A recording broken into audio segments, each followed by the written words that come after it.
Hey guys, welcome back. Another trading week. I just thought I'd go over markets on this 100k prop account that I'm filming. Took along on the Origin. I'm out of all indexes now. You'll know going off from last week, I like them short. They all got plummeted. They sort of got smashed on that sentiment that we're now seeing. Real fear dripping into markets, real fear. And I wouldn't be shocked if you get lower on these indices because in many cases, to be honest, looking at these all-time highs, I mean, look at the ores, literally just an all-time high, now getting smashed. I think it was overdone. My co-founder thinks that too, and so do many of our members. Don't forget, if you want to learn to trade for income, just go underneath this video. It's what we do every day. So I'm long, like I said, Origin. You've got a strong 1 hour buy candle, nice rejection on this wick, and we're starting to come up. I am, again, like I said, on a very small size. I don't intend to go anywhere near the drawdown limits on a prop firm because they're tight. They're normally very tight, and this is no exception. So I want to stick under that. You can see that my Origin is just gaining a bit of profit. I also actually took the Ord New Zealand long as well. Okay. And my targets are much higher for these. I've exposed myself in this case quite well, solely on the Ord to the long side. So I'm not really willing to add any more Ord into the portfolio in the same direction at this point, especially not at these sizes.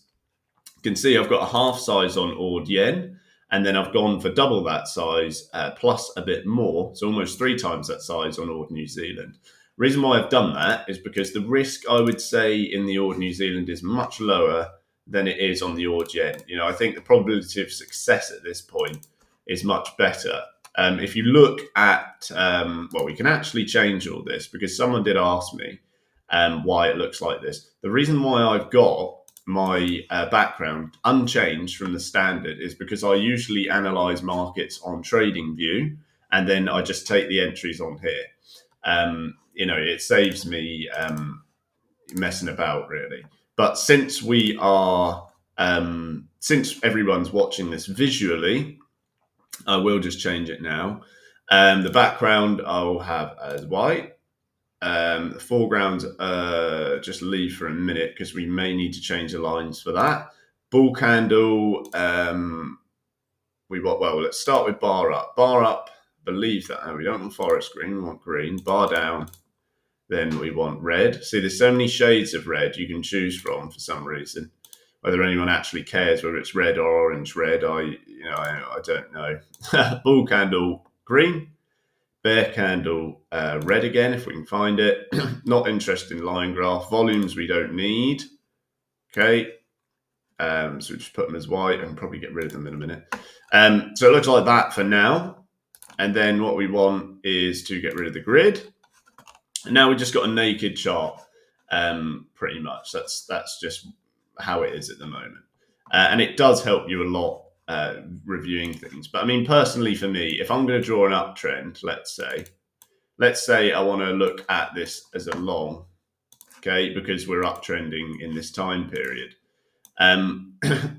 You can draw it easily like that. I mean, that wasn't really much effort, but on TradingView, it's just easier to do. It's just easier to do. So you can clearly see we're uptrending.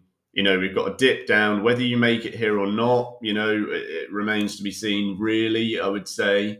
And you see that level. But nonetheless, you're hitting on key support at this point. The reason why, like I said, I've bought the Ord New Zealand is simply because they're fairly well correlated anyway. I mean, you do get these big drops at times, but the Ord and the New Zealand, they're both getting weaker on current market sentiment. You've got real risk off at the moment, which means traders are basically plowing their investments in terms of, fixed income or cash. They're more willing to buy what they perceive as stronger economies, i.e. US dollars, Swiss francs, Japanese yen. So that's what's helping the yen pairs a lot as well. And you can see, even though traders are buying dollars, the dollar yen is still going down because the overwhelming sentiment for yens as a long in periods of times like this, when it scares investors, is completely there. So for me, that's why I've got it long. I like it long on a sentiment case. I also like it long on a technical bias. And you're just coming off a massive week to the downside, big fall, which we looked at. I did quite a few videos on that, I believe. And we spoke about it. You've got a little bit of a market maker stop there, you come above and then slam. And that comes off the back of an enormous move down here. Okay, the lows of 107.12 to the highs of 111.468. It's a really, really big move. So yeah, I'm exposed long on the AUD, short on the New Zealand. Now, obviously, I do run cash portfolios as well. I'm not only trading this prop firm, and I also have other prop firms which I trade as well. So I'm careful on how I make my portfolio. In terms of your AUD yen, the sentiment bias supports the other side of what I've just done. So I've taken it long, even though the sentiment bias now supports yen buying as a safe haven, and also don't forget a big case for a hawkish yen and an unwinding of carry trades, and also AUD weakness. So there really shouldn't be a lot of strength in this, and that's why my size is so small, because I know there's a reasonable chance off a mammoth fall like this that you'll get some kind of reversal to an extent, and that's where you're going now. So I might even consider exiting this AUD yen early and replacing it with another pair, maybe the AUD dollar, perhaps, we'll see, and trading that instead. In terms of equity markets, this is fairly attractive as a long. I do have the FTSE long on a cash portfolio, and for the same reason, the sentiment is completely against you and you're dripping down in this risk-off environment.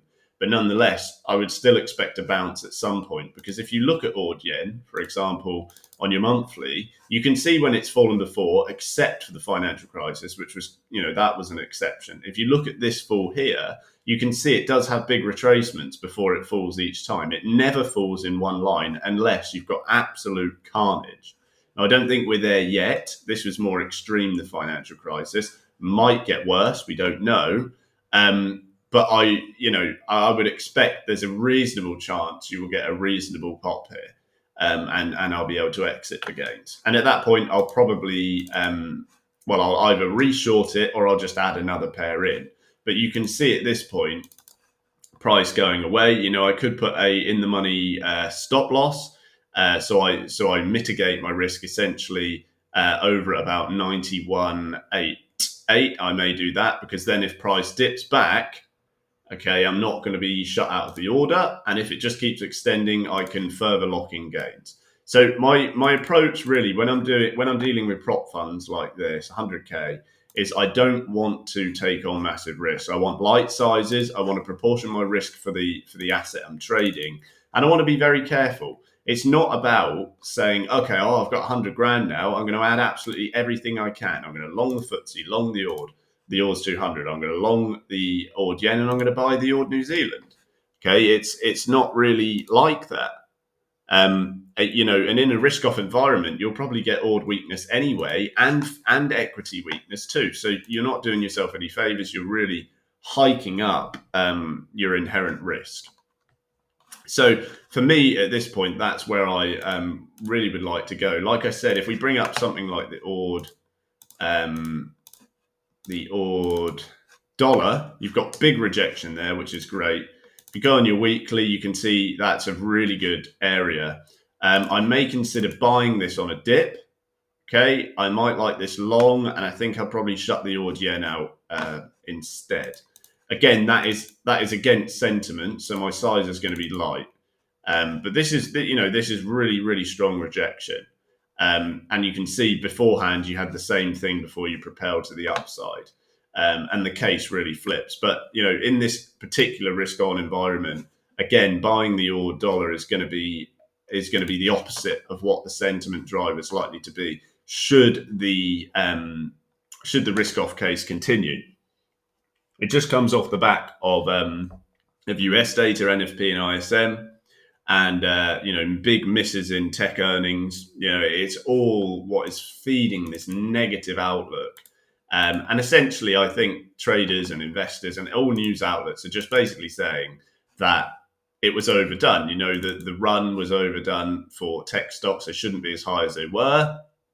And now, it's unwinding. You've got all these carry trades ending and all sorts. So I'm busy on my portfolio with cash and on these in particular.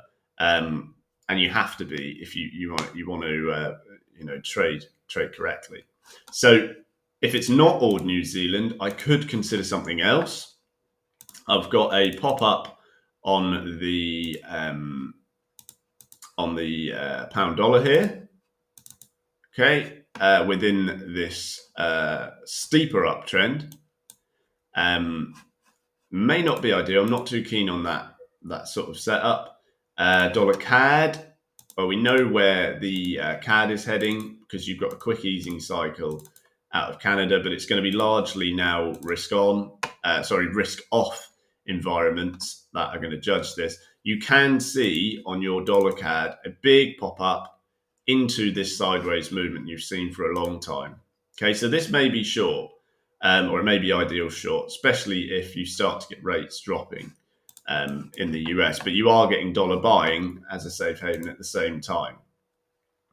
But because of this range, this is ideal, in my opinion, for a short.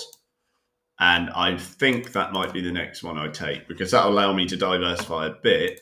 If I kill off or I lock in gains on this Orgen, I let this Old New Zealand run, and then I've got the opportunity to short this once the gains are locked in because I can add in this to my portfolio. It would just depend what investors and traders do. You can see we're popping to very, very early support. It's not doing a lot. So I think what I'll probably do is lock in on the Old Yen and hold this Old New Zealand slightly higher. Like I said, they're fairly well correlated. I do expect perhaps you'll get to the bottom side of this range at some point. When that will be, is yet to be seen. But I think before you get there, you may get a bounce to the upside, at which point I'll probably kill fairly early on. Maybe about 109.28 might be ideal.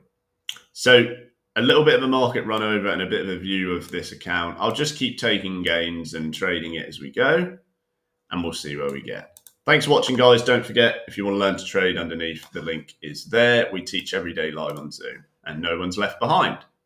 I will see you in the next video.